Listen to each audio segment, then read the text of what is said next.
What's up, y'all? Today I'm going to show you guys how to troubleshoot a ABS and traction control light on the Jeep JK. You can see here that the ABS and traction control lights are illuminated. I have the Jeep running and idling at 750 RPMs. Today is October 24th of 2021 and it's 71 degrees Fahrenheit out, as you can see on the dash. The lights indicate essentially the ABS and traction control both are disabled to prevent any damages. I'm troubleshooting with an Autel MK808 diagnostic scanner.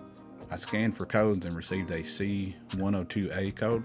It's showing the left rear wheel speed comparative performance. I will click here and further investigate. You can see on the screen that the front right, front left, and rear right wheels had motion of approximately 8 miles per hour, while the rear left wheel registered 0 miles per hour. When the ABS and traction control lights illuminated on the dash, the Jeep felt like the ABS pump activated and it pulled to the left.